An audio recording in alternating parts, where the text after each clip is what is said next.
J'ai travaillé l'année dernière avec Nelly en tant que danseuse et qui nous a proposé de nous aider sur une comédie musicale avec des élèves qui allaient du CP jusqu'au CM2, donc de 6 ans jusqu'à 11 ans. J'ai beaucoup aimé travailler avec Nelly puisqu'elle a de vrais talents de danseuse et qu'elle a su épanouir complètement nos élèves.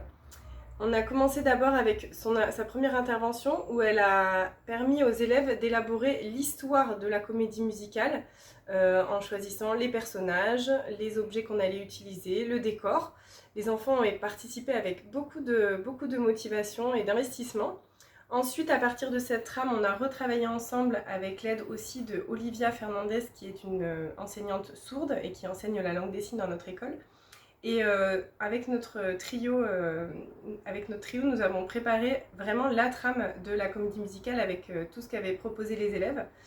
Et ensuite, Nelly est réintervenue dans la classe pour vraiment écrire l'histoire avec les élèves. Alors, je parle de comédie musicale en langue des signes, puisque dans notre école, nous accueillons à la fois des enfants entendants et des enfants sourds. Donc, il était important que la comédie musicale soit accessible à l'ensemble des élèves et à l'ensemble des parents d'élèves, puisque nous avons aussi des parents d'élèves sourds. Nous avons donc fait le choix de traduire entièrement toutes les chansons et toutes les paroles de chaque acte de la comédie musicale en langue des signes. Ah, et bien sûr, il y avait les chansons qu'on pouvait entendre si on est entendant.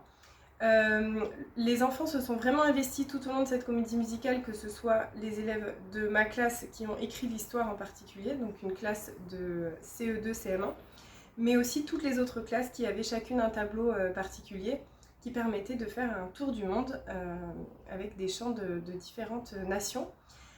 Donc on avait à la fois des chansons de différentes langues, espagnol, anglais, là je les ai pas toutes en tête, français bien sûr, et à la fois la langue des signes pour chacune de ces chansons.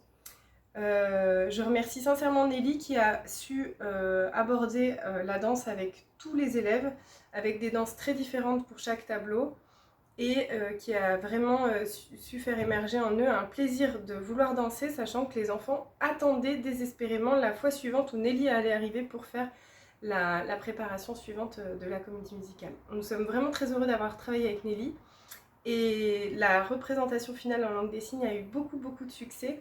Elle a même fait venir notre inspecteur de l'éducation nationale et le directeur académique de l'éducation nationale. Nous sommes très fiers de cette production et nous remercions vivement Nelly d'avoir travaillé avec nous cette année-là.